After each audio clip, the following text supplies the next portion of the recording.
的界定，按照罗马的古代历史，不是用的公元，是罗马历，用公元倒推，应该是在公元前750年，对吧？当然，我说这个故事肯定是在有传说是，对吧？但是呢，这个从古罗马的时候就在传说，不是说今天人才总结出来。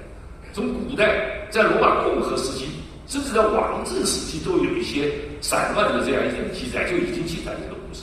所以这个故事对罗马人影响非常大，是吧？也就是说，尽管这个故事已经流传了好几百年，但是到了公元1世纪，公元之交，公元1世纪的时候，由于这个大诗人维吉尔把这个已经流传已久的故事，把它白纸黑字写成了《艾莲阿斯纪》。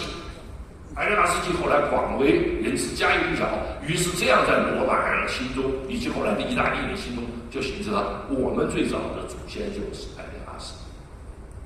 这个就像我们说我们是炎黄子孙，对吧？我们关于皇帝的传闻，在司马迁史记之前，民间早就已经有流传，但是真正的把它写成正史，那是从司马迁史记、武帝本纪，从司马迁从皇帝本纪开始写起。所以从此以后，在中国家喻户晓，皇帝是我们人文史，是吧？但是在司马迁史记之前，民间已经有关于皇帝的很多的流传，但他并没有像司马迁那个史记官方做史确凿之后。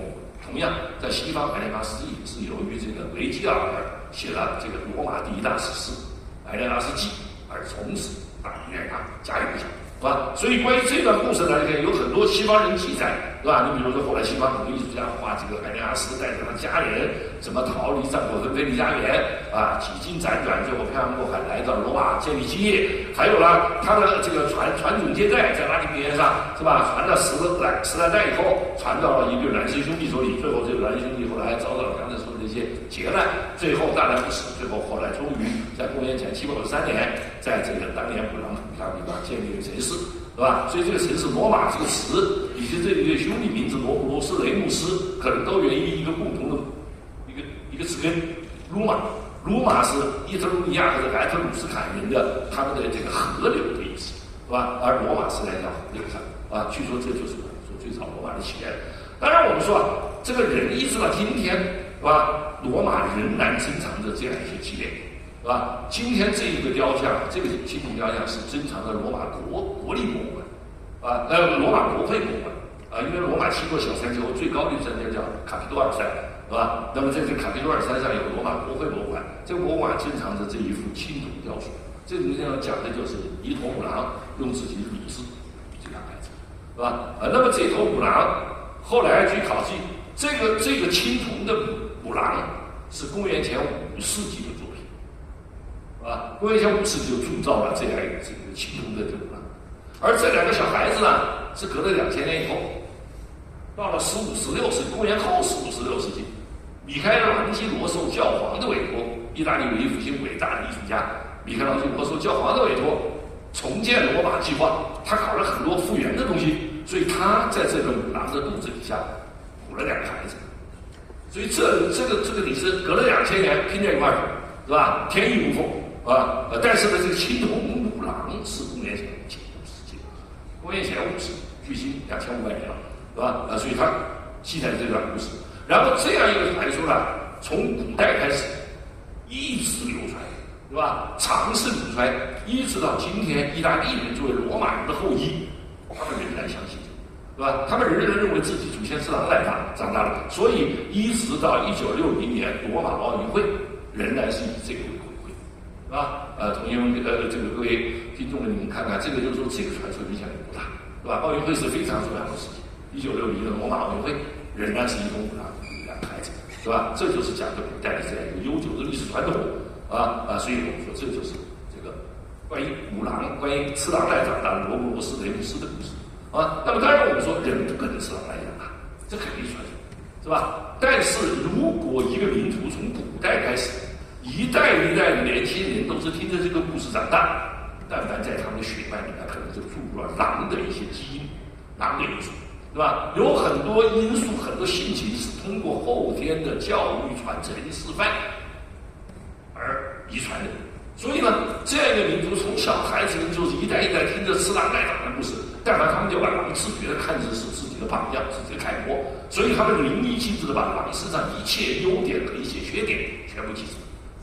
我们中华民族是一个不太喜欢狼的民族，是吧？对我们来说，狼实际上更多是暴力的东西，血腥、贪婪、残忍。所以你看汉语里面凡是跟狼连在一块的字，但凡都是贬义词。哇，什么狼心狗肺啊，狼之野心、狼狈为奸等等等等，是吧？几乎没有说是近年来我们开始强调战狼精神，我们要有战狼精神，那也是近年来才开始有的，是吧？但是呢，狼身上确实有这些比较恶劣的特点，但是狼身上也有非常高贵的东西，非常优良的传统，比如狼非常勇，非常顽强，不达目的誓不罢休。狼非常这个守纪、守规矩、服从指挥，狼是极群型动物。是吧？它进退有据，而且狼还有一种贵族精神，临死不屈，临者不弯，绝不妥协，绝不屈服，是吧？永不言败，这也是狼身上。所以罗马人从一开始狼身上这些优点和缺点全部记录下来。所以罗马民族历史就是一部在狼性的驱使下不断的开疆拓土、攻城略地。这和希腊人的治兵兵，是吧？充满了小事情这样，罗马人可以说是充满了这样一种大气磅礴的这样一种气概，是吧？所以这就是我们罗马早期历史。因此，早些呢，我们因为时间关系，我就不能多讲。早些罗马人自己写的罗马史，你看就记载了他们的祖先们的很多恶劣行为，是吧？比如说，栾氏兄弟2人为了争权夺利，都想当国王，结果哥哥亲手杀死了弟弟，还是栾氏兄，是吧？然后怎么样招强纳汉？然后后来吧，很多逃亡者来了以后都是男人，没有女人，所以罗马人缺乏女人，于是他们就打起旁边一个部落的叫沙宾人，他们就劫掠沙宾妇女，强行征婚，是吧？所以最后呢，当沙宾人发现自己的女儿姐妹被这个抢走了，他们情何甘休？于是这两个部落之间发生了非常激烈的战斗，打了很多回合，不分胜负。在一次关键的对决中，这沙宾人抢到两军之前，他们拦在了这个父兄和丈夫之间。他们现在生米煮成熟饭，已经嫁给罗马人了，而且罗马人善待他们，他们也心甘情愿跟罗马人，而且为罗马人生了孩子。所以他们最后阻止了在父兄和丈夫之间的这个战斗，最后化干戈为玉帛，合二为一。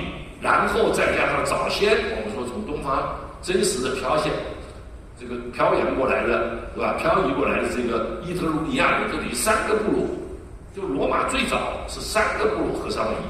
至于这3个部落到底是怎么样，到底是谁征服了谁，是吧？谁吞并了谁，这个当然是错为一。但是呢，它最早的形成是3个部落。所以这3个部落，一个是罗马人，一个是沙宾人，一个是伊特鲁里亚人。这3个部落最早构成了罗马拉丁民族。这个里面既有传说，也有真实，是吧？而且说这样他们开始了最早的一个统治时期，王政。从公元前753年，罗慕罗斯开始成为第1代国王，然后就开始传承。首先是在罗马人和沙宾人之间传承，后来伊特鲁里亚人又来了，一共经历了7个国王。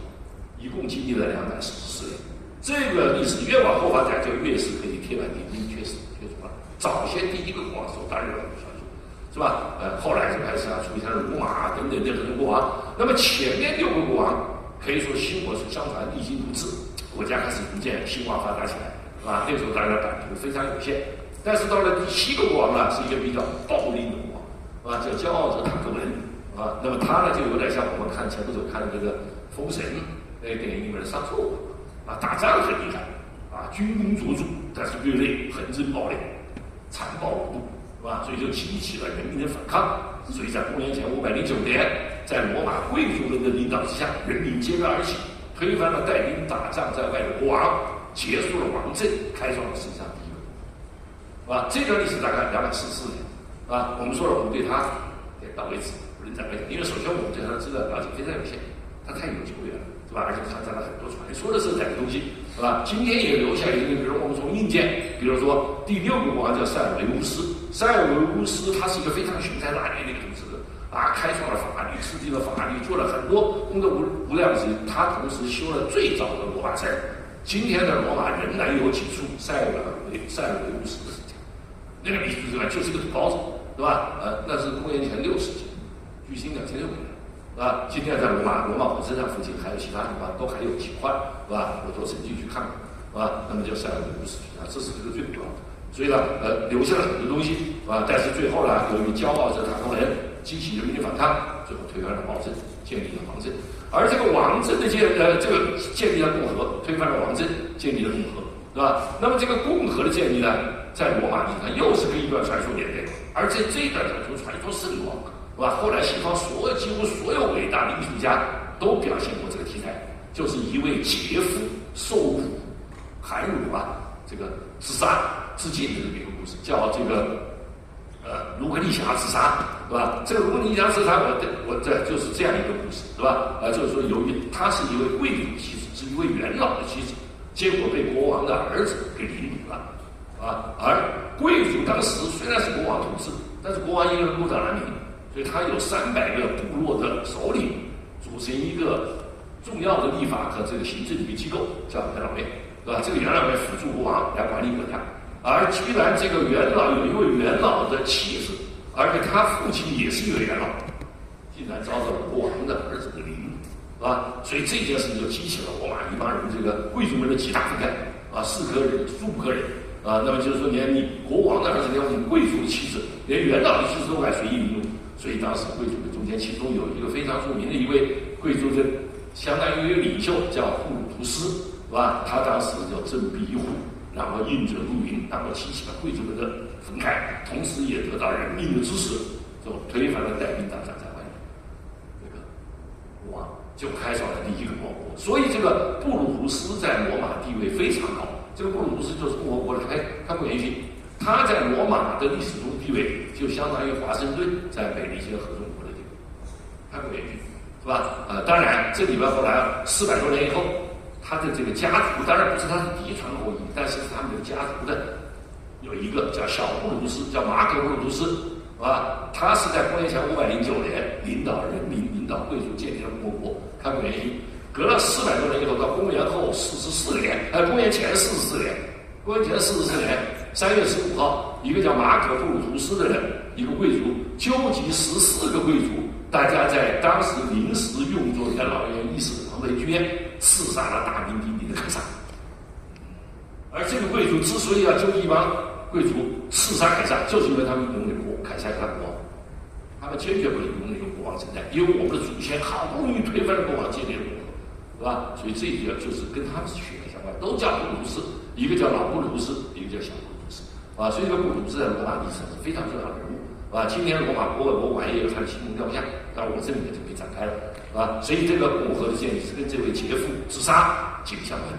好，下面我们就大体上做一个历史分段，这些都是天干地支的，是吧？大体上我们说罗马的这个历史可以分为3段，是吧？第一段就是王政，我说了只有244年，经过7个国王统治，我们一语带过。第二段叫共和，是我们在外重点讲什么叫共和，对吧？共和时间很长，它有482年。一直到公元前27年，五大贵统治。然后第3个就是帝制，就是开始针对有皇帝了，是吧？这个当然皇帝和国王不可同日而语，国王是当时很小一大万之地的统治，皇帝是一统天下，罗马帝国已经是这个七分山河之势，已经是地华亚非洲3大洲了，是吧？那样叫皇帝。所以呢，这个到了帝制时候呢，从公元前27年到公元后395年，罗马有一番不太大，发生了分裂，分成了东西2个罗马。后来到了公元476年，西罗马帝国被米曼人摧毁，又过了1000年，东罗马帝国被土耳其人，是吧？所以这就是罗马。到西罗马帝国灭亡1000多年，到东罗马灭亡2000多年，所以它的影响是非常大的。好，下面呢，我们就重点来讲讲什么叫共和，是吧？我们说这个卢克丽霞之死到底是真是假，我们姑且不论。但是公元前509年，罗马人果然起义，推翻了最后一个国王，骄傲着坦格文，建立了世界上第一个共和国，这是天干地支的事情，是吧？在希腊之前，在罗马之前，希腊的历史更加悠久。希腊曾经在古代比罗马更早，在公元前509年之前，希腊曾经出现了好几种不同的政治体制。因为希腊和罗马不一样，罗马只有一个，希腊有很多。希腊每个城邦都是一个国家，雅典是雅典，斯巴达是斯巴达，格林是格林斯，底比斯底比斯，对吧？它是不同的国家，它都叫城邦，小国寡民。而罗马就是一家，罗马不是一天这个样子长成的吧，是吧？所以罗马它是同一个罗马就像吹气球一样不断的扩大，从头到尾这是一个罗马，直到后来公元后395年才分成2个罗马。所以呢，正是这样，所以罗马呢，可以说在罗马开始建立共和国之前，希腊这个城邦早就存在。而希腊城邦当时呢，它有不同的政治制度，大体上可以归为3种，到了公元前4世纪，就是罗马公国已经建立以后啊，那么希腊出了一个非常伟大的一位思想家、大哲学家、大逻辑学家、大政治学家、大伦理学家，叫亚里士多德，一个百科全书式人物，希腊整个学术的这个集大成者。他呢也精通政治，所以他在他的政治学里面，根据当时希腊的各个不同的城邦所采取的政治制度，他把它分为3种制度。他认为是按统治者的人数的多寡来决定他是什么制，是吧？这3种制度就一个人统治叫君主制，他如果对面变坏了就叫暴君制，是吧？少数人统治叫贵族制，如果他变坏了就叫寡头制，多数人统治叫民主制，如果他变坏了就叫暴民政治，是吧？也就是说，一个人统治、少数人统治、多数人统治，就这3种，不可能有第4种吧？是吧？总是这3种嘛，所以分别我们可以说从这个积极意义上来讲，君主制叫贵族制，叫民主制，是吧？但是希腊从来没有过什么共和制。那么罗马呢，在草创之初啊，共和草创之初，他们也不知道什么叫共和制，他们也不知道这个制度是逐渐在罗马历史中发展出来的，是吧？最后这个共和，我们今天用 republic， 对吧？这个概念，那当然是后来才开始有的这个。那到共和制建立了很多年以后，几百年以后才开始有这么一个概念。最初建立的最初很简单，一点初衷就是绝不能再允许有国王出现，是吧？因为这贵族们是吧，大家团结起来起义，得到人民支持，就是要推翻国王的，是吧？所以他们推翻了国王，最后一个国王以后，他们发誓永远不许再有国王，是吧？所以在很早那个时候还没有成为法，是吧？在第2个执政官。就是布鲁图斯以后的第2位执政官，是吧？这个人啊，他当时就确定了一条法律，不成文的法，是吧？这是一个习惯法。这个法的内容就是，任何人如果自立为王，人人得而诛之。就任何人如果他敢自己当王，那我们每个人都可以把他杀了，是吧？所以这个传统说延续了400年，一直到我们说公元后44年，公元前44年，凯撒被刺了。凯撒之所以被刺，凯撒功勋卓著啊。但他最后还是被一帮贵族自杀，原因是这边贵族们觉得你要当国王嘛，是吧？你功劳太大，而且你长期这个掌握权力，是吧？所以这贵族们觉得我们这个是共和国传统，我们共和国绝不允许国王，所以这是这个原因。所以这一条法律在人民心中可以说是深入人心。因此呢，这最初就是这样，对吧？那么没有国王，那国家谁来领导呢？就建立2个执政官，2个执政官，是吧？这是国家最高的行政领导。就像我们说今天西方的总统一样的，是吧？但它不是一个，它是2个，它不是政府。美国也有正总统，也有副总统，但罗马执政官是一样的，没有政府之分，权力相当，但他们是2个，相互掣肘，就是为了防止一个人独占天下，是吧？所以他这个就采取这样一种叫同僚制，2个人同僚，没有上下级，同时还是连度制，只能当一点。不管你多么功勋卓著，你也只能当一点，你绝不能恋战。是吧？所以这样一来就形成了同僚制和连度制，2个执政官权力相当，都只能出任1年，管1年，然后1年以后你就下台，然后再换，对吧？再选举。所以这样就开始建立了中国最基本的一种制度，就是由执政官2个执政官来领导国家。但是2个执政官毕竟人还很少，所以就沿袭了王政时代的一个制度，叫元老院。王政时候说的就是元老院，3个元老。是吧？然后到了共和，人呢这个元老院的元老都是德高望重的部落首领，是吧？贵族，他们呢可以说这个终身的，执政官是只当1年，但是元老是终身。他们组成一个机构叫元老院，就是最高的一个立法机构。但是元老院是由贵族们组成，所以呢，人民帮助贵族们起义推翻国王，广大人民的人数要远远超过贵族。这个国家当时很弱小。周边有大敌压境，打起仗来需要人民跟贵族并肩战斗，所以必须笼络人民。因此，在很早的时候，这个人民呢，他们就组成了一个机构，这个机构叫平民大会或者叫公民大会，后来发展为平民大会。这个过程我们得细讲。而这个公民大会也好，平民大会也好，它主要是人民参与，元老院可能是贵族的，是吧？这样从罗马一开始就很清楚的按照人的这个财产关系的划分，把人分成2种。一种叫贵族，是吧？这些人都是有着源远流长的这个高贵血统，都是名门望族，都是部落首领，都是有权有势的人。从王政时期他们就开始了，后来又不断的把那些民间成功的平民人士吸收进去。这些人叫骑士，他们也是贵族。所以罗马的贵族分成两部，一部叫旧贵族，叫血统贵族，叫他上流的高贵族，是吧？就跟我们秦汉之前的时候，是吧？那些名门望族，这个诸侯们，是吧？天下分立的时候，诸侯们他们都是世上流着高贵血的，是吧？然后呢，还有一种呢是新贵族，新贵族就是他们本来可能是起源于平民，但是由于他们后天经营有道，获得大量钱财，所以这样呢，元老院的大门向他们敞开。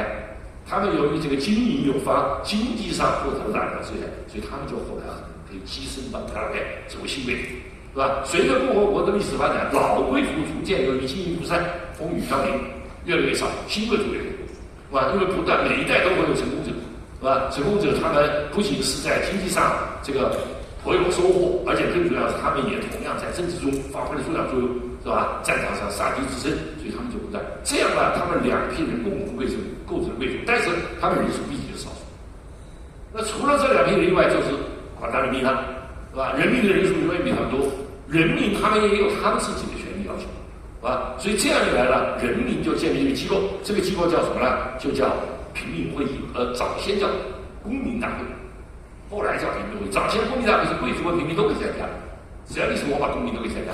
但是后来由于你们贵族你们有元老院嘛，你们就没有必要再参加我们人民的这样一个机构了，对吧？所以逐渐就开始排挤贵族，于是呢，最后就越来越变成最平民的机构了。这样一来呢，罗马的这个权力机构就形成一个犄角对抗的姿势。一方面是贵族组成的元老院，一方面是广大人民平民组成的平民公民大会或者平民大会平民会议，就形成了相互之间制衡。因为这两拨人的利益是不一样的，他们属于两个统治阶层，是吧？大家知道，贵族和平民、富人和穷人，他们的利益诉求肯定是有矛盾。而且更重要，从权力体系来说，由于这个元老院从王政时候就是重要的一个权力系统，再加上执政官呢，两个执政官基本上都是元老院的产生。执政官早年都是贵族出身，因为平民他没有领导国家的这种经验和能力，也没有这种资源和背景，是吧？所以这些贵族们很容易在政坛上升迁。所以这样一来，这个执政官、元老院都是贵族，他们掌握着国家的公权，他们掌握着 power， 但是广大的人民要捍卫自己的基本利益，叫 rights。这个 rights 包括生命权利、安全权利，是吧？迁徙权利、婚丧嫁娶的权利，以及财产神圣不可侵犯的。这种老百姓这个权利是处于弱势状况，他和这个国家的 power 是公权力不一样，是吧？国家公权力是利用国家来行使的权利，它是很强的，而每个个人利益它总是要受到保护的，是吧？所以这个平民会议它主要是保护人民的利益，而元老院是行使权利的。所以呢，这样一来，那么你这个贵族，你们有执政官掌握国家权力，因为你执政官相当于总统啊，这一点中间你就是国家最高领导人嘛，你掌握着国家公权力，是吧？这个主持元老院会议，这个提案，法律的提案，然后打起仗来，他是当然的这种司令，是吧？率兵杀敌，自身获得很多功勋，所以这些人他们掌握着权力，但是广大人民他们的利益要得到保证。所以这样呢，就有一个平民会议啊，然后同样他们也设立一个他们的行政的头，这就叫保民官。保民官就是保护人民利益的。诚如元老、诚如执政官两个执政官都是几乎亲社贵族出身一样，尽管后来法律上规定，是吧？平民也可以出任执政官，但那只是法律上规定。你平民没有这个资源，你没有这个背景，是吧？没有钱财，没有人员。没有功勋，没有政治经验，你不可能成为。你法律上你可以，但是你能不能成为那是另外一回事，是吧？就像美国说，总统从来没说不让一个送外卖的人当总统，你不可能。当然，因为美国总统都得有权有势啊，有资源有钱财，是吧？那么哪有说有一个穷人可以当美国总统？不可能的，是吧？所以理论上是他，所以长期以来执政官是掌握在贵族手里。那平民要保护自己利益，所以从公元前494年。共和国刚刚建立不久啊，那么就开始这个平民呢，就建立了他们的这个领导人，就是叫保民官啊。这个保民官呢和这个执政官，一个是代表贵族元老院的领头，一个是代表平民会议的头，是吧？一个是掌握着国家的 power， 一个是要捍卫人民的 rights。这两者之间当然就会进行一个博弈。而这样的博弈又不能搞你死我，不能说我来了以后我把你赶尽杀绝，或者你革命把我彻底推翻，那这个国家就完蛋，因为国家那时候很弱小，大家必须同仇敌忾，协同一致。是吧？我们之间有矛盾，但是矛盾一定要用协调的方式来加以妥协，来调和，而不能搞赶尽杀绝，是吧？所以这样一种两个不同的利益集团，两个不同的权力机构，元老院和平民会议，两个不同的这个行政领导人，执政官和保密官，他们相互之间的权力博弈和动态平衡，就叫共和。共和这个字啊，很简单，两个东西之间的一种协调。我们中文翻译就是翻译成共和，共当然是两个东西，是吧？或者多个东西，是吧？它之间一个协调，是吧？所以叫共和。所以在罗马最初就是它一个是贵族，一个是平民，一个是元老院，一个是平民会议，都是权力机构，都有立法的这样的权利，是吧？但他们是相互之间矛盾不义。同样，执政官和保密官是两个不同的机构的头，是吧？所以他们之间利益冲突，但是又不能搞赶尽杀绝，因为我们必须一致对外。哇，我们打起来要并肩作战，所以这样一来，怎么样我们的矛盾能够得到化解？怎么样来协调？怎么样来完成大家携手并进，同时利益均沾？这叫共和。所以共和经典表现为这四个字。所以以后各位啊，你们要到意大利去，是吧？你们到意大利很多城市上，更不要说罗马了，你们看到满街都会写着这四个字 SPQ 啊，拉丁语 Senatus。这个 Senatus Populus Civil Romanus， 这个英语叫 Senate and People of Rome， 中文叫元老院和罗马人民，这就共和。所以罗马从来没有公开说什么共和 Republic， 那是我们后来加上它头上一个概念。Republic 在拉丁语里边，它是指公共事务，公民都可以参与公共事务，公共事务是大家都可以参与的。是吧？但是公共事务本身它是由不同的利益集团、不同的阶级来参与，他们各自的利益是相矛盾的，他们如何参与就要协调，是吧？所以呢，元老院为一方，平民会议为一方，执政官为一方，保密官为一方，是吧？这样他们之间怎么样通过博弈，同时要达到协调、妥协，这个就我们后来把它叫共和。所以共和最经典的描述就是 SPQ 啊 ，S 元老院，一直到今天，英国上议院里面。美国参议院里面还叫参议院，还叫是吧？还有了人民领袖，由人民广大人民会议，罗马人民就是由平民会议的，因为平民会议是所有平民都可以参加，是吧？这样就形成两个权力机构的一种博弈，这个就叫共和了，是吧？所以共和的最经典的描述就是这样的描述。尽管这个词语它那个是指公共事务，但它是以两个不同利益集团的这样一个博弈。所以这就是我说罗马共和最重要的内容，对吧？所以呢，这个我们前段时间已经有讲到这些东西，就是这个，而什么样？当然，可能大家马上就会想到一个问题：如何保证两者之间的协调？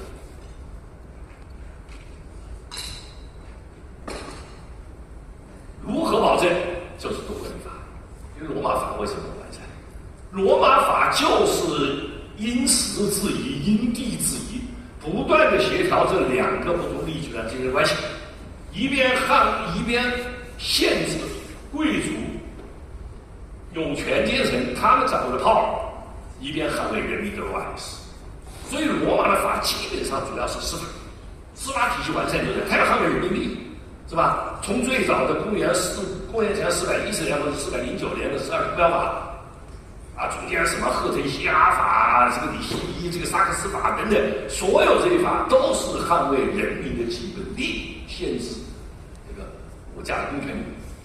公权力对外是有效的，但是你对人民，你必须要受限，是吧？所以罗马法为什么完善？经过了几百年共和的历史，罗马法已经变成包罗万象。后来随着罗马版图扩展，不仅对罗马公民有公民法，对非公民自由人有万民法。对奴隶当然不属于人，属于无产法，是吧？然后还有很多程序法、什么刑法、商法、民法各方面分类非常完善，就是因为它在几百年协调罗马这两个不同利益集团的关系之中，怎么样能够做到大家握手言和、同舟共济，而不要搞你死我，是吧？所以这就是罗马共和的含义，是吧？这套东西后来西方今天的很多国家仍然是延续这套东西，只不过它今天变得更加复杂了。它变成多层权力博弈，它不仅有英国有上议院、下议院，英国上议院是贵族院，下议院是平民，是吧？美国参议院虽然不是贵族院，但它带有比较高派的特点，总是有权势的人，众院这都是草根，是吧？他们这样来维好，后来到了近代发展出政党政治，不同的政党它代表不同的利益集团，是吧？然后又出现了比如说后来的一些权力的分治，是吧？立法、行政、司法这些权力互相之间也可以有一种制衡，所以它就变成了多重的一种权力的制衡。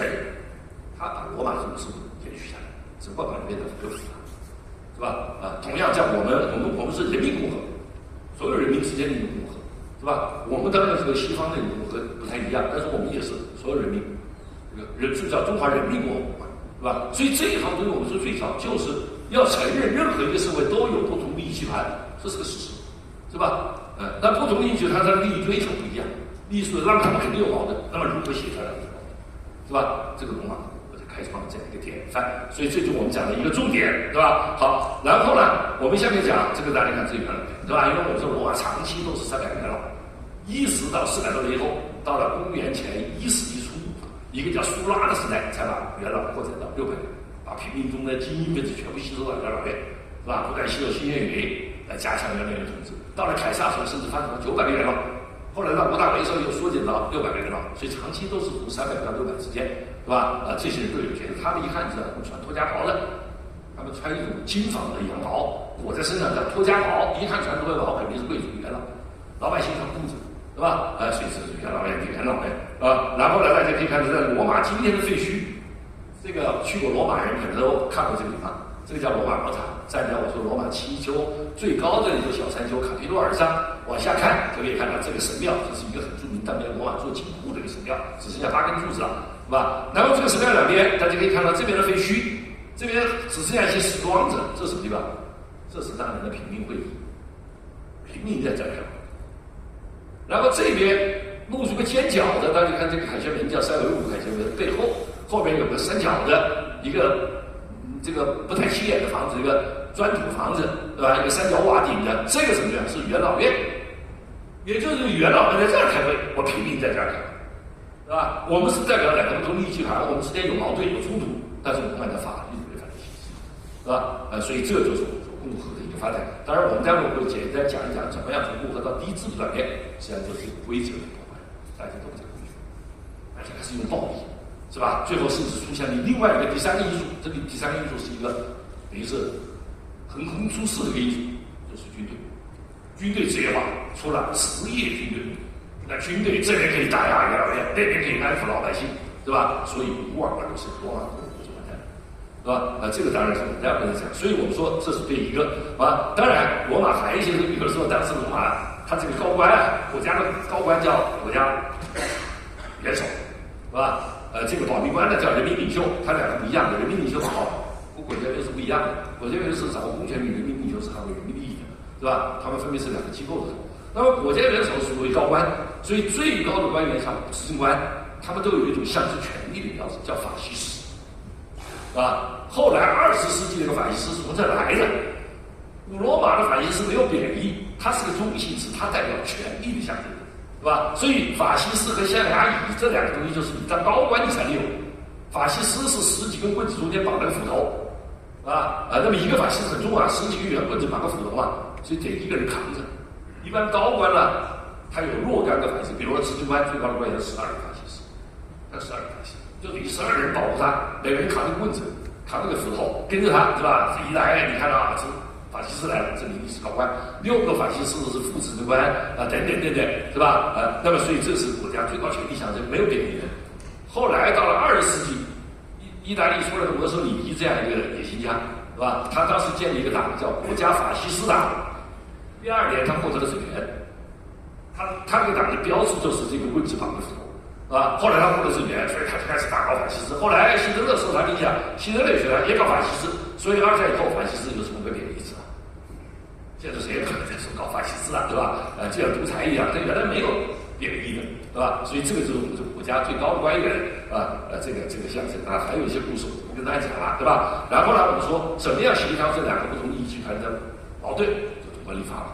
从最早12个法，一直到后来公元前287年的赫特西亚法，这一法就极大的捍卫人民的权利，极大的捍卫人民的利益，限制了国家的公权力，对吧？你国家权力不能随意干预我们老百姓的这个基本利益，对吧？保护每个人的基本利益，对吧？从生命权一直到财产权。所以呢，正是由于这一系列200多年的立法，使得罗马内部上下能够协调，贵族和平民可以携手共进，对吧？所以这就是罗马后来迅速发展一个很重要的一个原因，对吧？这大家可以一致对外。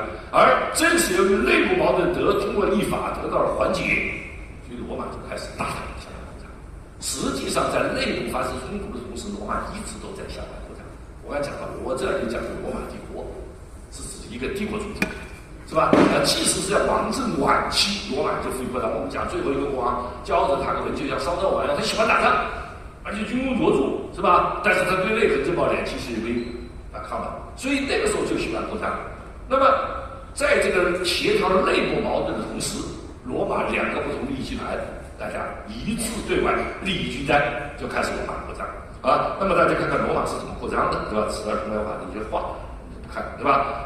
罗马是这样，我们刚才给大家看，是在罗马是在意大利中间，是吧？意大利整个下面还是穿着高度光学，而罗马刚刚建立，就是罗马共和国刚刚建立的时候，罗马只有900平方公里，900平方公里有多大？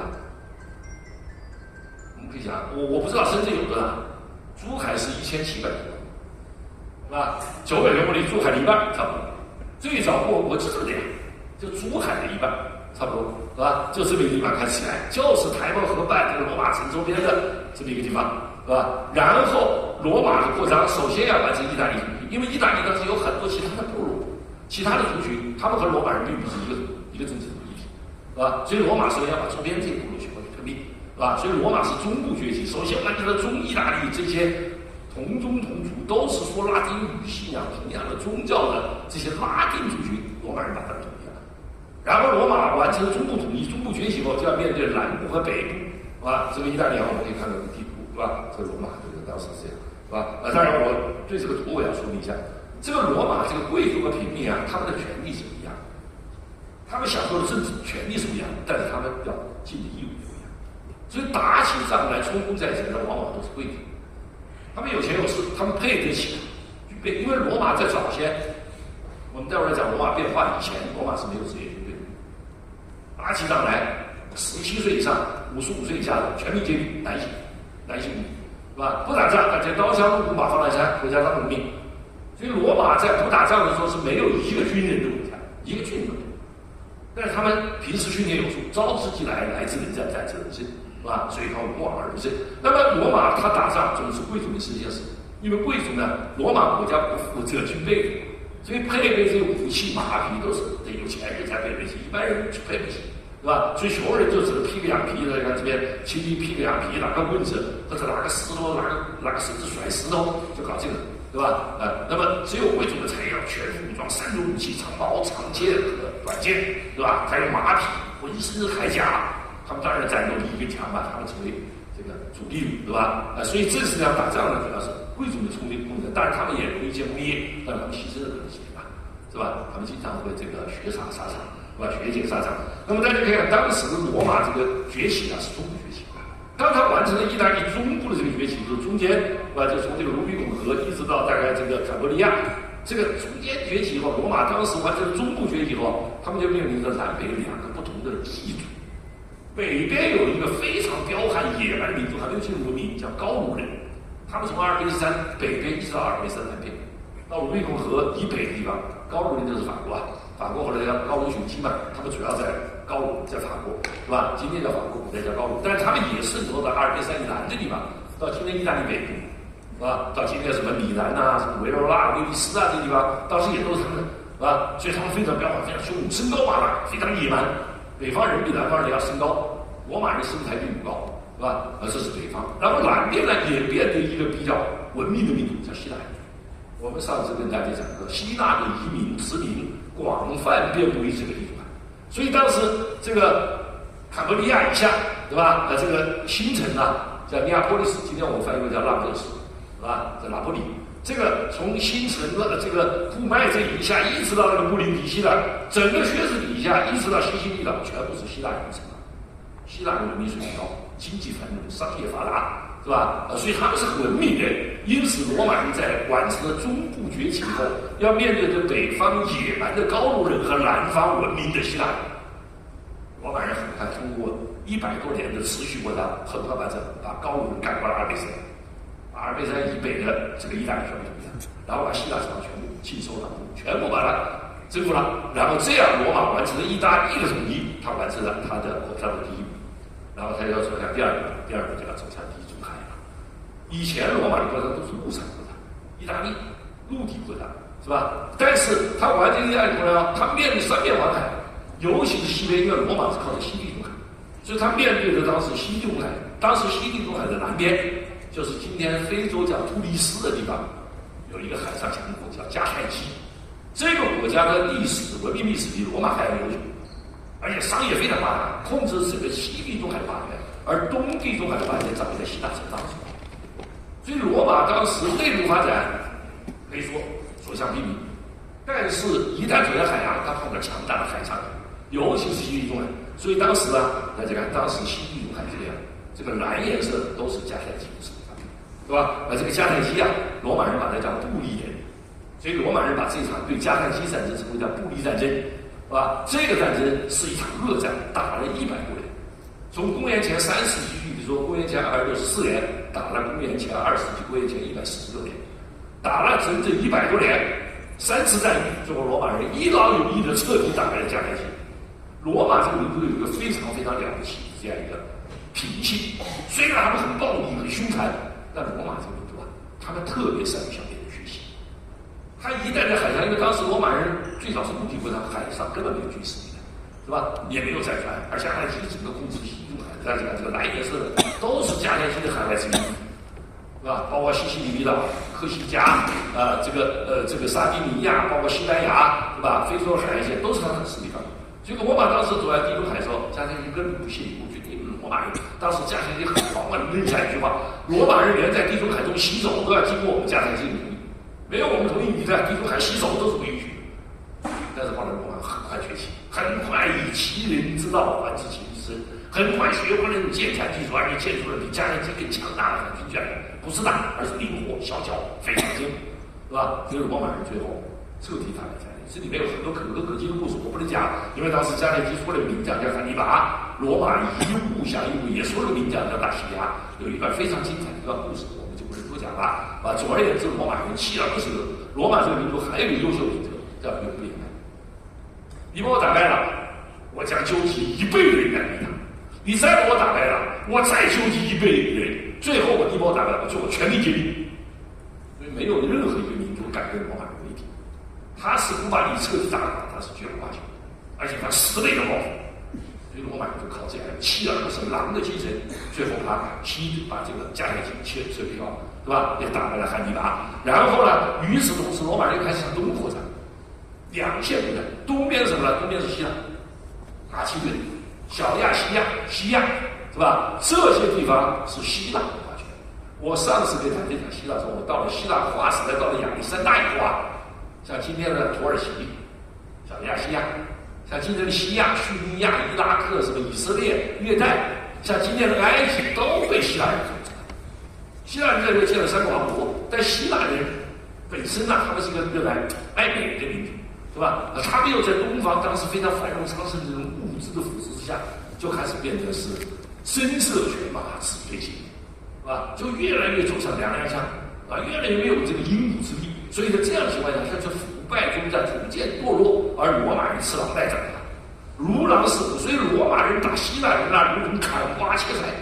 那所向披靡，根本那跟打迦太基人打100多年还碰不了劲，而希腊人都是软绵绵的扶不起来的，是吧？文明水平很高，但是整个没有战斗力，所以罗马人很快就把这些希腊人屠，把马其顿，紧接着把小亚细亚，把西亚，最后把埃及征服。大家看过一个电影《埃及艳后》，埃及艳后就是希腊人在埃及建立的最后一个希腊人的王国被推翻。克里奥佩特拉不是埃及人，是希腊人在埃及的统治，是在埃及统治的希腊人，是亚历山大留下了3个王国的硕果仅存的最后一个叫多勒密王国，也被屋大维被罗马人给征服。对吧？所以这样一来，整个东地中海全归罗马人征服了。到了凯撒的时代，凯撒又越过阿尔卑斯山这个灰色的地方，对吧？越过阿尔卑斯山，把整个偌大的高卢全部征服了。高卢是一个野蛮地方。我说此前罗马人只是把高卢人赶过阿尔卑斯山，现在凯撒越过阿尔卑斯山，把偌大的高卢，就包括今天的法国，还包括今天的荷兰、比利时、卢森堡和德国的西部的很多地方，包括奥地利北部地方，全部也凯撒。所以从此就把野蛮的高卢纳入到文明的拉丁化之外，高卢人的文明化是被凯撒征服了。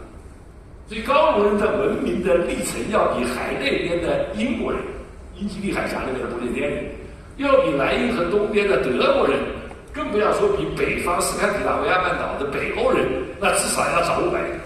所以法国人从来就瞧不起周围这一地，他觉得我文明水平的高超，文明历程我在凯撒时代，但是这种傲慢又难免有点灰溜的感觉，这被别人征服了，拉到拉丁文化圈，所以法语属于拉丁语系，那些语言都叫日曼语系，是后来500年以后才深入拉丁文，对吧？所以呢，法兰西这种傲慢始终有一点酸溜溜的味道，是吧？但是这并不妨碍法兰西人直到今天，他瞧不起英国人，瞧不起德国人，更瞧不起美国人，觉得那都是野蛮人，是暴发户、乡巴佬，没有文化，是吧？这是法兰西的傲慢，从这个时候历史的最早开始拉入文明化的历史就开始奠定了，是吧？所以这样凯撒，但是我们现在转过来，凯撒更牛了，他把这么大一块地方拉到罗马本土，成为罗马人省，是吧？后来分成好几个省的高卢。所以这是非常。然后同时跟凯撒同时在一个大将叫武大，叫庞培征服东方，小亚细亚这个地方把西亚都征服了。公元前66年，他把西亚这个塞琉西王朝给平了。然后再往后来讲，屋大维把埃及托勒密王朝逼死了埃及女王，把埃及纳入了罗马本土。所以到了这个时候，大家看，环地中海周边全部是罗马的。罗马就已经很狂妄的把地中海称为叫我们的海，我们的海。而希腊多大一点？爱琴海巴掌大的地方，这就是当年的希腊，大家看，希腊就这么一块，罗马是整个地中海，所以爱琴海叫光芒，地中海叫辉煌。辉煌和光芒不一样，光芒旭日中升，对吧？刚刚开始光芒初放，而辉煌是如日中天啊。所以罗马完成整个地中海的这样一个力量。然后再往后，罗马内政发生变化，开始从古的凯撒和大维转向了共和，转向帝制，对吧？但是同样对外扩张并没有结束。到了罗末期，西班牙、高卢、莱茵河以西的上下日曼利亚和德国的东部，德国的西部，不列颠就英国、小亚细亚，今天土耳其、叙利亚，就是今天叙利亚，对吧？伊拉克地方，南埃及、北非，全部纳入罗马版图。罗马从一个7丘之山对尔小城。最早72平方公里，后来900平方公里，现在变成一个地块亚洲3大洲的上面，是吧？所以就这样，那么后来罗马人非常狂妄说，凡是阴气漂亮的地方，就是我们罗马人土地。罗马那个时候，共和国没有国徽，也没有国旗，古代没有国徽国旗，是吧？那么但是他们有军队的，他们军队统一用阴气，所以大家看，这就是阴气，罗马的军气。罗马这个民族是崇尚彪悍的人，陆地上是大人。天上都是很凶狠的，很残暴、很凶残的，啊！所以这个阴气，大家还记得下面这4个字吧 ？SPQ 啊！你们且记住，你们以后到意大利，你们满街大街小巷、墙上，甚至连下水道的阴气盖上都写了 SPQ 啊！什么意思？共和，这就叫共和。元老院和罗马人民，这叫共和。这共和的意蕴就是这个。元老院和罗马人民协调嘛，共和嘛，是吧？这就共和，所以这个连军旗上也写的 SPQ 是吧？然后再往后，到了一个已经罗马共和已经转变为帝制了，出了一个那已经建立了皇帝了，已经有皇帝，到了有一个雄才大略的皇帝，可以跟我们中国的汉武帝一较高下，比汉武帝大概略晚100多年吧，是吧？100-200年，差不多也时代差不多200多的时候，公元21世纪末20世纪初，他也通过对东方的一系列战争。把一个黑海殖民叫达西亚地方征服了，刚才改名叫罗马尼亚，尼亚就是地区，罗马尼亚就是我们罗马地区，对吧？然后又征服了帕提亚的相当大的地方，然后最后到他的手版图打出了最大化，这个版图就打到大家有这么大，啊，这个蓝颜色线条之类全部是罗马，然达到了590万平方公里。我们说到了顶层时间，590万平方公里，是吧？这个时候可以说地跨亚非欧3大洲，欧洲的南部、亚洲的西、非洲的北部，全部是它。西边到了大西洋，一望无际了；南边到了撒哈拉大沙漠，北非5国，再往南，今天北非5国再往南，撒哈拉沙漠，世界上第1大沙漠，无人之地。北方到了莱茵河、多瑙河构成屏障，莱茵河以东、多瑙河以北的地方是当时野蛮的日耳曼人茹毛饮血的野蛮民族生活地方，那个地方冰天雪地，罗马人不感兴趣，对吧？然后东边以2河流域，幼发拉底这个没画出来，就是到叙利亚，再往这边就到了幼发拉底河了。这边就有我刚才跟主持人讲的叫帕提亚帝国嘛，我们中国叫安息王朝，又叫第2波斯帝国嘛，对吧？这个也很强大，这和罗马就基本上在这一线，在2河流域，在美洲哥拉米亚、亚美尼亚这一带展开了拉锯战，双方潜牙相说，互有胜负，所以到了这个罗马本土已经保护了，是吧？不能再发展，南边是沙漠，西边是大海，北边是森林，是吧？东边碰上劲敌，又是强弩之末了，所以这样就没事，所以这样就形成了罗马的最大民族。而且罗马这个民族呢，新民所讲，他不仅善于征服，而且他善于治理，对吧？他用火与剑征服世界，用陆与法统治世界。陆和法，他到了地方修，同时他落实法律，对吧？他要统治万民，他有万民法治理非罗马公民的自由人，对吧？所以他用陆和法来统治世界，用火与剑来征服世界。大家看，这就是罗马大陆，这就叫条条大路通罗马。这个大陆统一，罗马人从来是一次搞定。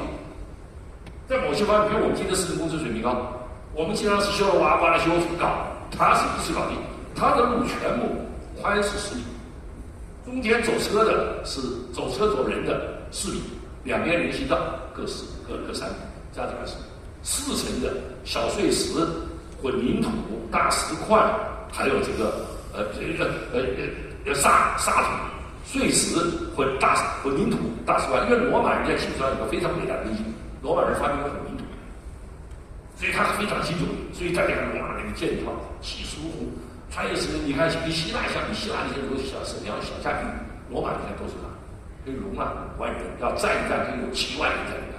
公元80年建筑，对吧？它是混凝土技术，所以它水平很高。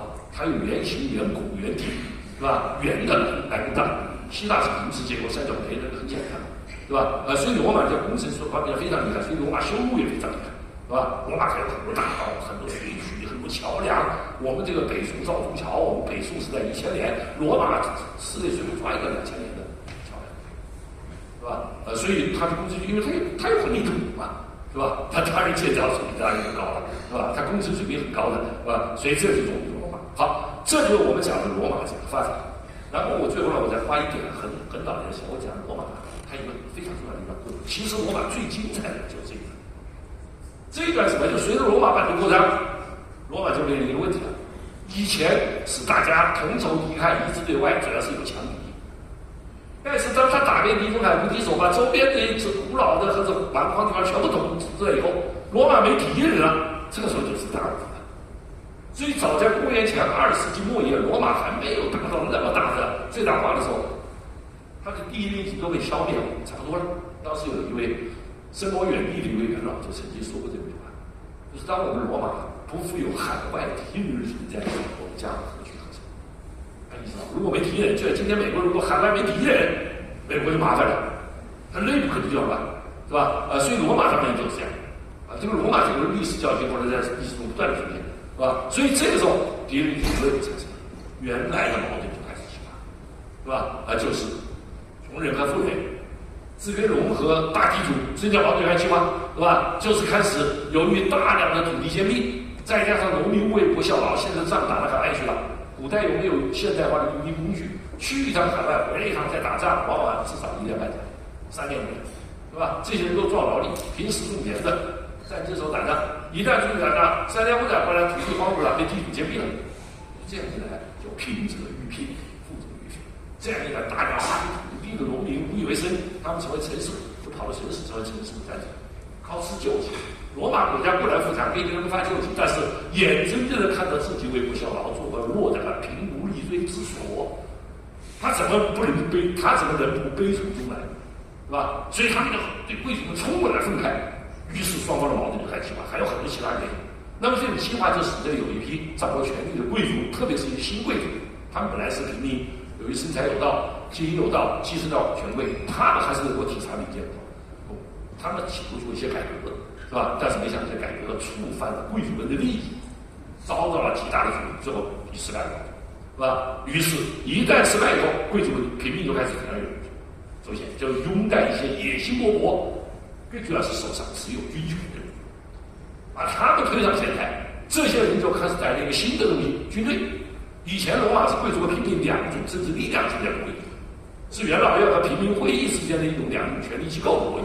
现在有了第三级力量——军队，而军队属于谁？属于领兵的将军。军队只对他的领兵将军效忠，因为军队是职业军人，是这个领军将军给他发军饷，谁给他发钱，他就为谁打仗，所以这样他可以指东打西，所向披靡，是吧？所以这样一来，第三级力量上来，啊，所以这样一来就开始了罗马政坛就发生了剧烈的变化，是吧？这个过程呢，有很多拥兵自重的人纷纷登台亮相，这些人每个人都怀着不同的政治目的。他们有一个共同特点，都看出共和国现在就像一个经历了风霜几百年的风霜，已经千疮百孔，岌岌可危了，是一个危房，是吧？这个危房随时可能会巨大，那怎么办？每个人都上台表想实现自己。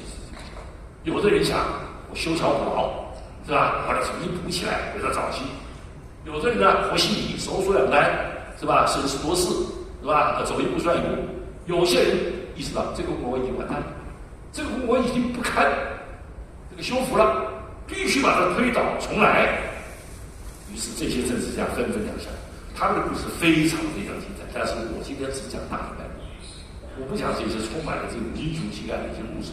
这些人我可以说，不管是改革失败，还是后来拥兵自重，掌握军队，登上罗马政治舞台，搞军事改革，这个登上政治舞台，对吧？不管他们是站在平民派这边，站在贵族派这边，还是各自怀着各自的政治野心的人，他们每个人政治理想不一样，但是他们在人格上个个都非常伟大，都是不成功变成的，是吧？都是血溅沙场，或者是杀身成仁，是吧？所以演绎了很多非常感动人的故事。我曾经我说我写了一个4卷本的古罗马帝国的这个古罗马帝国的辉煌，是吧？这个4卷本的第2卷就专门讲这个共和怎么向帝制转变，是吧？这一段我经常是写的热泪盈眶，老泪纵横，我深深被这些人感动。他们各个尽管他们政治观念不一样，他们的有的人是为了维护我国，有的人出于个人的权利野心，是吧？有些人是意识到这个古代已经不堪这个了，必须重新铸造，换一种新的制度。是吧？不管他们每个人政治目的怎么样，他们在人格上各有不同，是吧？其中尤其是前3头、后3头，克拉苏、庞培、凯撒3个人缔结成一个早先的一个同盟。3个人当然政治目的都不一样，但是曾经一度团结起来，一致对抗元老院，是吧？掌握军队，获得人民的支持，来压制元老，是吧？最后他们掌握了权力，最后他们内部又发生分裂，最后凯撒和庞培2人，克拉苏早死，然后凯撒、庞培2人兵戎相见。最后大家看看前后，就最后凯撒追庞培追到埃及，埃及国王惹不起凯撒，把庞培杀掉，把人头献给凯撒，是吧？那么消灭了敌人。然后凯撒后来他的野心勃勃，他是有个人野心，他的野心呢，实际上在某种也是他意识到国王为什么看起来没用了，扶不起来了，已经扶不起来了那种，这个国王以千疮万孔，以前种办法已经没办法了，所以只有重新开始，他想重换一种新的制度。但是无奈乎他这种做法得罪了很多这个始终以维护共和国为己任，当然里面还演一个爱情故事，大家看爱情后头知道这是真实的，是吧？这是真实的，这不是假的，这不是传说。克里奥佩特拉果然有这个人，是吧？2个罗马英雄都拜倒了他的石头形象，一个是前3头的凯撒，一个是后3头在我们说的安东尼，是吧？都拜倒了石头形象，所以这个女人对罗马的政治产生希腊影响，她是埃及女王，是一个希腊人在埃及的故事。是吧？那么，所以呢，后来凯撒的做法激怒了一帮保守的贵族，其中有马可·鲁图斯，我说的是他的祖上是400年建立共和国的开国元勋，400多年以后，马可·鲁图斯在纠集14个元老，在临时作为元老院议事的庞培剧场刺杀凯撒，是吧？凯撒就被这一批贵族刺杀的死。但是凯撒一死后，他已经是党羽成云，已经是这个可以说党羽满天下，对吧？羽毛丰满，所以呢，很快就举起了后山。后山头就要为凯撒报仇。后山头有2个是凯撒的左膀右臂，有一个是凯撒的姐姐的孙子，因为凯撒没有儿子。这个古罗马有一点是王政到共和到帝制啊，它有一点，它这个跟我们中国古代不太一样，它都是一夫一妻制，是吧？所以一夫一妻制很可能生不出儿子，女儿又不能继承政治权利，是吧？所以凯撒也是被刺杀的时候，他没有男性的支持，是吧？所以埃及女王虽然为了生那个儿子，但是那个儿子不作数，因为罗马人讲法，那是个外国人没生，是吧？凯撒在罗马是个行者，那是行人所生。是吧？所以凯撒从来不张扬这个事，所以凯撒没有儿子，于是凯撒临死后就他在当时没被刺杀以前，他就指定了他姐姐的孙子叫生孙，叫屋大维来继承他的王位，对吧？继承他权力。所以呢，后来这是凯撒2个左膀右臂，这个就是他，是吧？最后这3个人结成一个同盟，共同为凯撒报仇。后来消灭了凯撒的敌人，大权掌握了3成，最后第三轮不是上，又发生分裂，最后屋大维打败了安东尼。降服了雷必达，所有权力掌握者。他当年出道的时候18岁半，成为罗马最高行政官19岁半，缔结3个同盟不到20岁。最后经过长期的和安东尼，最后打败安东尼，逼死安东尼王，把罗马统一33岁。所以说确实是个雄才大略，是吧？他完成了凯撒为进的事业，但是他接受凯撒失败一道，凯撒为什么失败？锋芒太露了嘛，显山露水嘛，因为凯撒又要当什么终身执政官，要当无限期独裁者，这些搞法罗马人很多人接受。罗马人认为执政官只能当1年，你怎么当终身，是吧？所以罗马人，所以屋大维少年很聪明，他不搞这个，我执政官当1两次也不当，是吧？然后但是他越来越赋予他一个提高什么叫奥古斯都，这个奥古斯都就相当于中国秦始皇的那个皇帝，是吧？这个新名词，过去没有这个官职，过去秦始皇以前没有皇帝，只有王。什么周幽王什么周武王、周武王、商纣王都叫王，没有皇帝，是吧？诸侯们叫公、叫侯、叫伯，但是秦始皇有个新名词，因为他管政统一、公斗量所以他手下打整拍马屁，是吧？李氏王管，最后跟他进谏，最后就取了个皇帝这个名字。天上为皇，地上为帝，一王打尽个皇帝，是吧？所以从此以后，从秦灭亡以后，汉成秦制，一脉相承，一直到袁世凯都叫皇帝。是吧？但是西方呢，就奥古斯都，奥古斯都没有，过去没有这个官职，至高无上者。他最后奥古斯都就成为这个后来西方皇帝的代名词，是吧？所以他不招人讨厌，因为你要当执政官终身，你要当独裁官，这个都很招人讨厌嘛。执政官只当1年到400多年，是吧？所以最后他叫奥古斯都，这样的话大权拿过，他又是国家最高的元首，又掌握了军队叫大统帅，他又成为保民官，享受保民官特权，又掌握了宗教权力，他把所有的权力集中，但他表面上凸显战后无罪，而且更重要是，他结束了内战。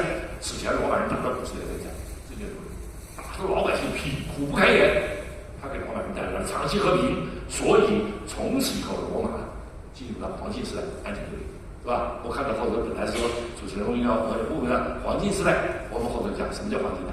罗马的黄金时代就是屋大维从共和向帝制转变开始。一直到后来5世纪，是吧？哈德良、托拉金版图打造最大化，他们还搞了很多非常这个惊天地泣鬼神的建筑。这个时候罗马打入了如日中天。这个黄金呢是这样，因为他结束了战争，他给罗马人带来了长达200年的和平。罗马人这个时候已经对到底是元老院统治，还是奥古斯都统治，老百姓干不清关系。老百姓要过日子，老百姓要安宁，要和平。是吧？所以你们政治上现在跟我们老百姓没关系，谁给我们带来了和平、繁荣、昌盛，我们就留在这。而屋大维果然是个雄才大略的，他牢牢统治罗马政权14年，一直到公元后14年受尊敬。而他一死以后，罗马就开始进入到帝制了，是吧？就给了老子当儿子帝制。但是由于他是一夫一妻制，所以很多传的说没有儿子，那就养子，后来就会改朝换代。就出现了不同的朝代，这个朝代我们讲了，这就是帝制了。帝制呢不断的变化，首先是元首制，就是元首和元老院共同，奥古斯都和元老院共同统治国家，两头政治。后来到了284年以后，把元老院一脚踢开了，那个时候都是掌握军队的军人，是吧？就完全把元老院踢开，把文职的元老院踢开，军人完年一手这天就开始了叫君主制，是吧？就开始真正的叫君主制了，那就是君主专制了，是吧？所以一直到最后，公元395年，罗马帝国由于内部军阀割据、群雄崛起，最后不得已不分治两个。后来西罗马帝国在北方日耳曼人入侵下土木瓦解，东罗马帝国1000年以后被土耳其攻陷，是吧？所以大家可以看这后头这段时代啊，唯一可圈可点的就是这个五贤帝时代。从公元96年到180，最后我们再花几分钟讲讲这个时代是罗马黄金时代的顶峰，出了5个好皇帝，叫五贤帝，是吧？他们薪火相传，励精图治，把罗马帝国版图打到了最大化，而且大兴土木，罗马建设也变得了非常辉煌。罗马从一个砖土的罗马，从屋大维那个时候开始，就逐渐变成一个大历史的罗马。所以我们现在罗马看到很多遗址废墟，都是在五贤帝时代。最经典的，包括我说的万神殿，是吧？这些，所以我们大家看一看这。当然，从他们以后，罗马就失去衰落，然后再逐渐病入膏肓，每况愈下，最后是帝国崩溃，啊。所以帝制啊，就是一个守成的时代，共和是最辉煌的时代，是吧？啊，所以呢，这个就是五贤帝中间第一个爻，他只当了2年。第二个图拉金这个雄战，他就相当于我们说的都柏拉武帝。在他统治时代，罗马版图达到最大化，所以大家可以看，凡是去过罗马人都看过这个大柱子。在罗马广场，今天威尼斯广场修的高耸入云。106年，他征服了大西亚，改名叫罗马尼亚，凯旋归来，在罗马市中心竖了一个标明军功的大柱子，叫图拉金金，金量给他1000多万，是吧？然后呢，这就第3个皇帝哈德良，哈德良是一个喜欢搞建设，而且仰慕希腊的风采，是吧？从他以后，罗马的皇帝在装束上也开始采取希腊的做法，喜欢留大胡子、长头发。这美呀，就还追求美了。希腊罗马人他从乡巴佬也变成了这个有文明教养的了，是吧？也附庸风雅了。所以后来的罗马皇帝基本上都是爱胡子短头的。但前面呢，你看这些政治领导人们，个个都是干干净净、清清爽爽，是吧？都是这样。所以他们都是罗马的风格、军人的风格。但是后来就开始出现文人的风格。所以这个第3个皇帝哈德良呢，他喜欢搞建设，他搞了很多恢复建筑。大家看这个就是圣天使堡。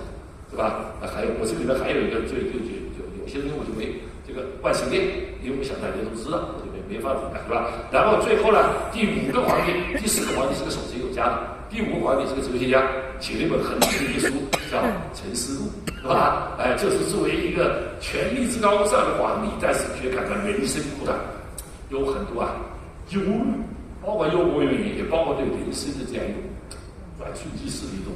对吧？哲学反思，所以他倒是一个最后一个好皇帝，但是非常不幸，他死了以后，罗马帝国就开始逐渐的放下。原因何在？一个很重要原因，前面4个皇帝都没儿子，都是直立养子，养子是可以选择的，千锤百炼，千挑万选使出来。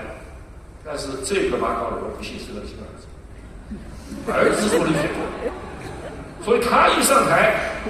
我这里面没有他，就是好莱坞拍的那片叫《角斗士》，就是那个皇帝，看望族，是吧？是一个四肢邋遢、头脑简单、极其暴力的皇帝，天天放着皇帝位置不当，天天跟角斗士混迹在一块，最后被角斗士给杀了。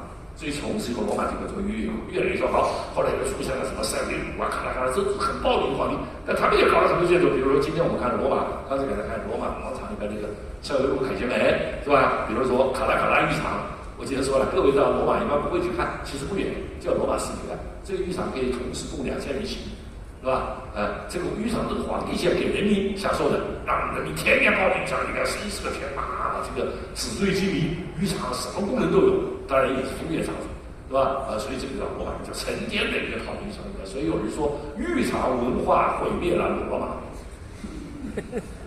天天泡浴场。对吧？晚上吃喝，所以整个罗马最后到晚上就这样吃喝，罗马人这个是各种腐败堕落。而罗马帝国还有一个特点，我最后也说句，罗马人不如腐败，但罗马人的腐败就像他们早年开疆拓土一样，他们始终带有一种坦荡的这样一种精神，对吧？他们从来不遮掩，他们从来不说一套做一套，他们是言行一致，表里如一的堕落。你的水浒老师他连堕落时候都带有几分英雄气，是吧？真的还是这样，所以罗马人公开的，所有人公开的，是吧？所以罗马的堕落达到这份的，再加上国家很强大、很富裕，是吧？人的堕落水平达得高很高，所以这个罗马军事最后会拉近，一个是奴隶来源枯竭，一个是罗马的生活方式越来越出来。最后罗马算是回光返照，又出了一个了不起皇帝，那是回光返照，叫君士坦丁，是吧？他做了很多工作，其中尤其是把当时的首都从米兰迁到了今天亚欧大陆的接纳处。古代古在希腊的城市叫拜占庭，以他的名字命名，叫君士坦丁堡。公元330年迁都，从此以后君士坦丁堡成为罗马帝国首都。后来罗马帝国分裂，君士坦丁堡就成为东罗马帝国首都。后来西罗马帝国灭亡了以后，君士坦丁堡又铁定了1000年，一直到1453年被土耳其人攻陷。土耳其人攻陷君士坦丁堡，给他改了个伊斯兰教名字，因为土耳其人信仰伊斯兰教，叫伊斯坦布尔。今天仍然是亚欧大陆接壤中第3名的。是吧？所以这都是他干的事情。所以今天罗马最著名的凯旋门叫君士坦丁，在伊斯坦布尔有他的凯旋门，是吧？但是在他以后，罗马帝国真正变化。到了公元395年，一个叫狄奥多西一世的皇帝，把罗马帝国正式分成2个块，一块给大儿子，一块给二儿子。从此罗马帝国就分裂，再也没有，是吧？从此以后，不久以后，日耳曼人很快来印度多瑙河这边生活的日耳曼人啊，在来自东北方更凶猛的一支游牧民族叫匈奴人的挤压之下。日耳曼人又有多少个来着？匈奴人又是在此前几百年间被我们中国的军队汉朝军队打得不细胞，是吧？最后日耳曼人摧毁了西罗马帝国，把西罗马帝国大卸8块，统一西罗马帝国，从此灰飞烟灭。最后一个西罗马帝国皇帝476年被废掉，这个西罗马帝国历史到此。然后在这个日耳曼民族画地为牢、卸8块的基础上，经过中世纪1000年，逐渐出现了我们今天所熟悉的这些西欧的国家。德国、西班牙、意大利、奥地利、英国等等，是吧？所以罗马历史到此，西罗马就东罗马帝国后来又维持一些人，但是我们通常谈罗马不谈东罗马帝国，它是东欧的，是吧？所以西方从此进入了分崩离析的封建社会，罗马帝国崩溃了，然后就开始了中世纪封建社会，基督教成为主流宗教，是吧？教会开始领导西欧人民分崩离析，这是下一个故事了。好，我今天讲到这里。谢谢大家。